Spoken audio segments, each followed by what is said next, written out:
الحمد لله رب العالمين يا رب لك الحمد كما ينبغي لجلال وجهك وعظيم سلطانك والصلاة والسلام على فخر المرسلين وسيد المرسلين وخاتم النبيين أما بعد فأعوذ بالله من الشيطان الرجيم بسم الله الرحمن الرحيم سبح للہ ما فی السماوات والارض صدق اللہ العظیم۔ آج کا درس سورۃ الحدید کی آیت نمبر 1 سے ہے۔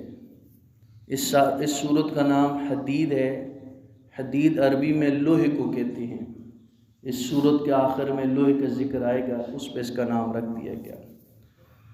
اللہ رب ذوالجلال نے ارشاد فرمایا سبح للہ، تسبیح بیان کرتی ہے، حمد بیان کرتی ہے اللہ تعالیٰ کے لیے ہر مخلوق، ما فی السماوات، جو آسمانوں میں ہے۔ آسمانوں میں صرف فرشتے نہیں ہیں، اور کتنی مخلوق ہے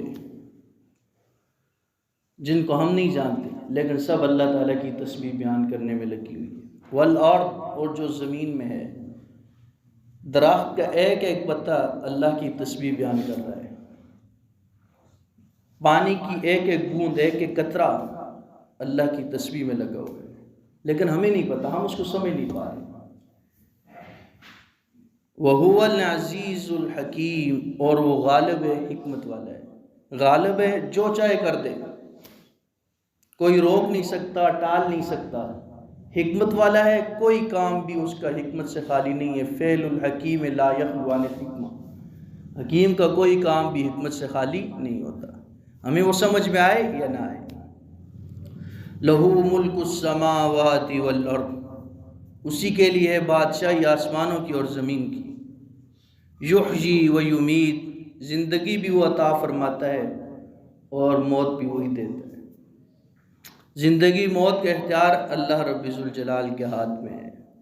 وَهُوَ عَلَى كُلِّ شَيْءٍ قَدِيرٌ، اور اللہ تعالیٰ ہر چیز پر قادر ہے۔ اللہ کی قدرت سے کوئی چیز بھی باہر نہیں ہے۔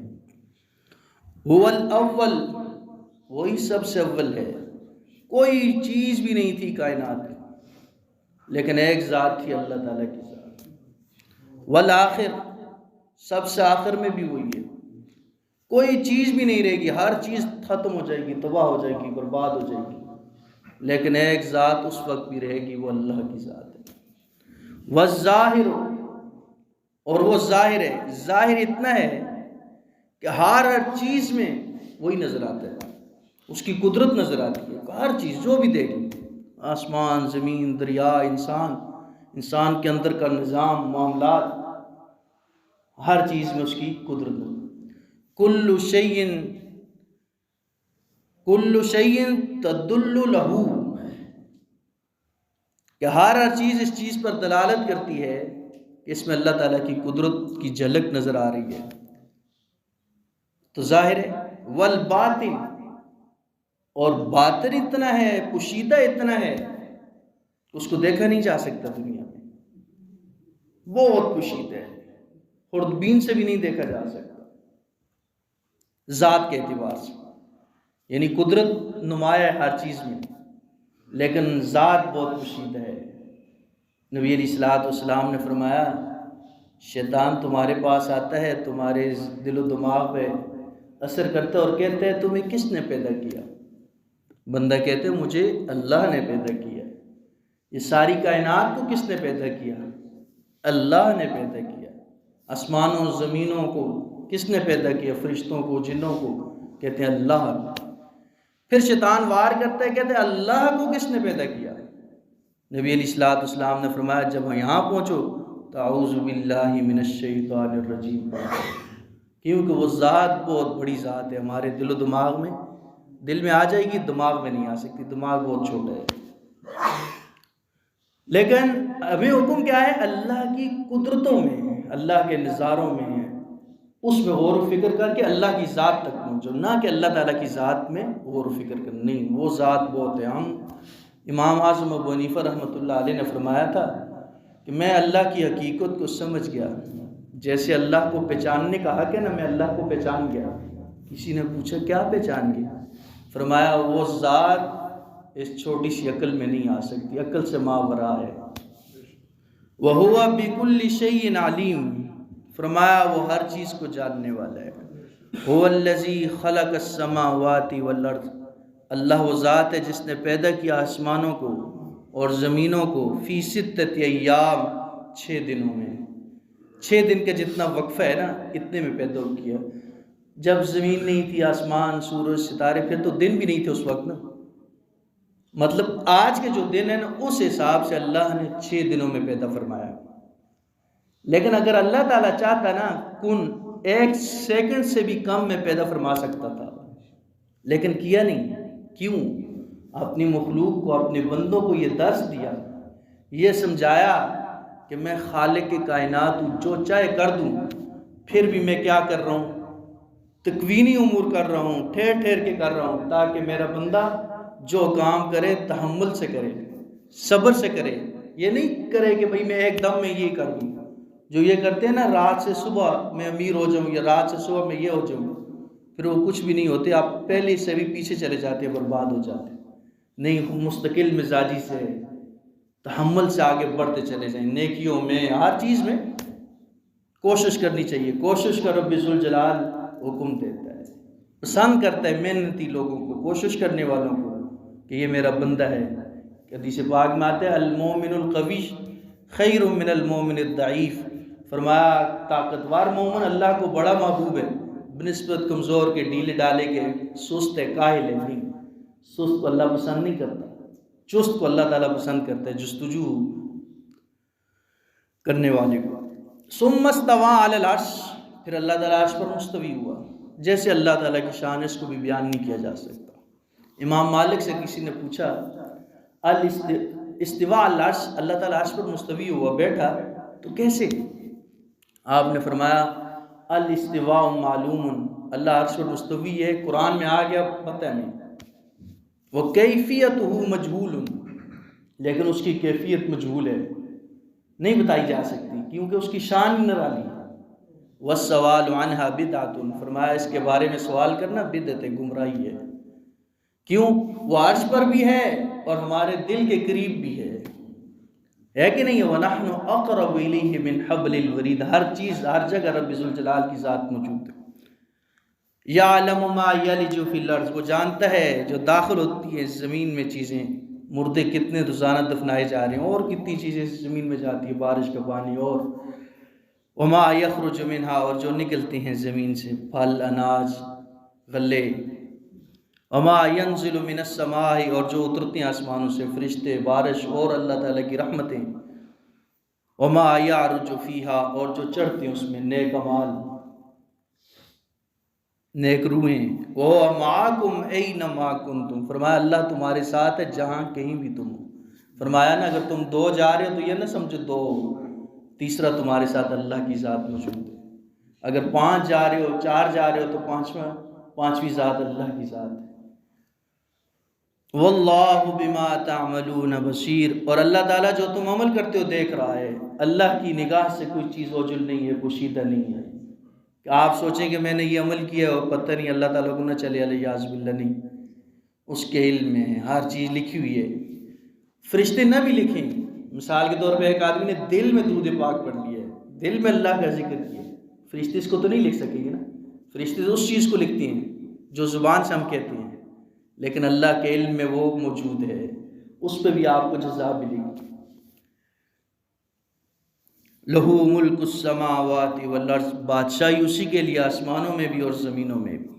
وَإِلَى اللَّهِ تُرْجَعُ الْأُمُورُ، اور اللہ تعالیٰ ہی کی طرف لٹائے جائیں گے تمام امور، جو کیا ہے، کوئی ایک چیز بھی ایسی نہیں ہے جو اللہ کی طرف نہ لٹائی جائے، کل اس پہ جزا سزا ہوگی۔ اگر اچھے عمل کیے ہیں تو اعلیٰ جزا ملے گی، اگر برے کیے ہیں تو اس کو بدلہ دینا پڑے گا۔ یولج اللیل فی النہار، وہ داخل کرتا ہے رات کو دن میں، ویولج النہار فی اللیل، اور داخل کرتا ہے دن کو رات میں، کہ کبھی راتیں بڑی ہو جاتی ہیں، دن چھوٹا ہو جاتا ہے، اور کبھی دن چھوٹا ہو جاتا ہے، رات بڑی ہو جاتی ہے۔ اللہ تعالیٰ کی قدرتیں ہیں، ایسے ہی تو نہیں ہو رہا کہ بھائی خود بخود ہو رہے، نہیں، ہر چیز اللہ کے حکم سے ہو رہی ہے، کوئی بھی چیز اللہ کے حکم کے بغیر نہیں ہو رہی۔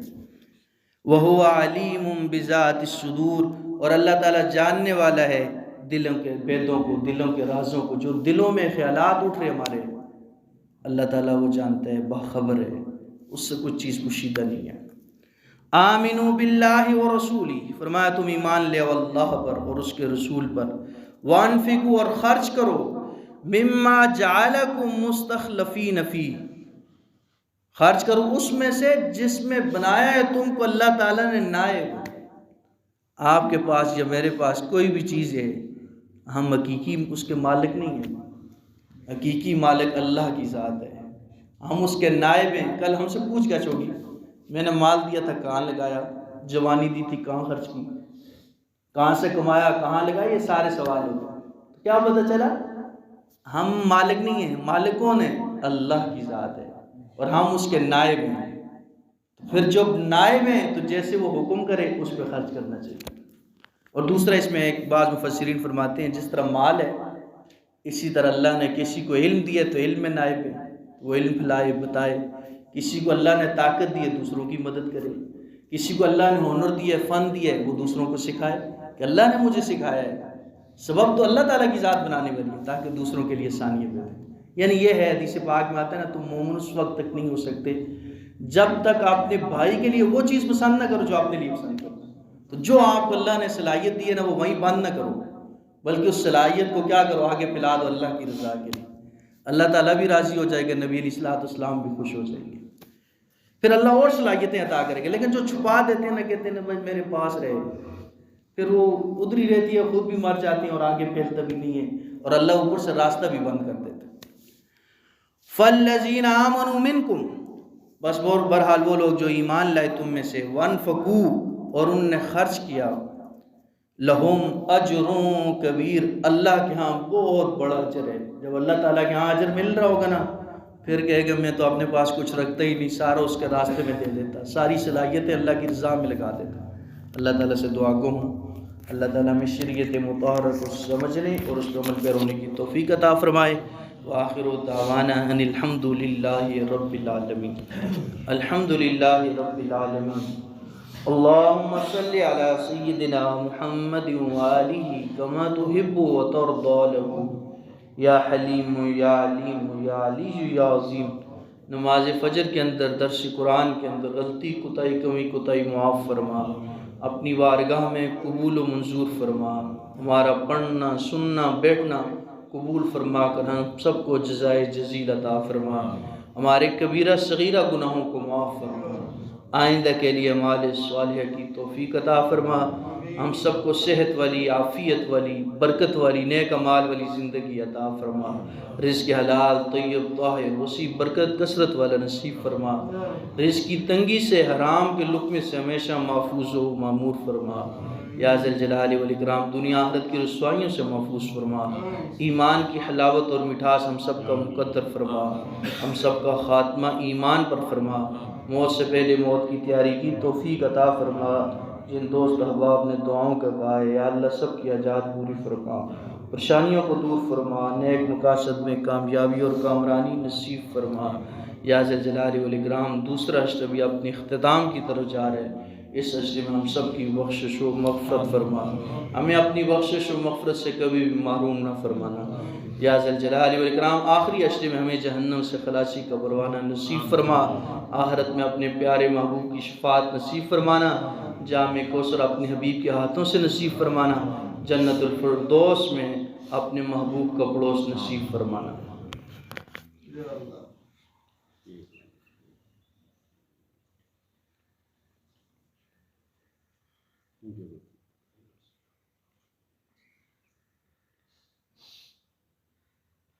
اللہم ربنا تقبل منا صلاة الفجر مع الجماعة الحاضرین کما تقبلت من النبیین والصدیقین والشہداء والصالحین، صلی اللہ تعالی علی حبیبہ خیر خلقہ محمد وعلی آلہ وصحبہ اجمعین برحمتک یا ارحم الراحمین۔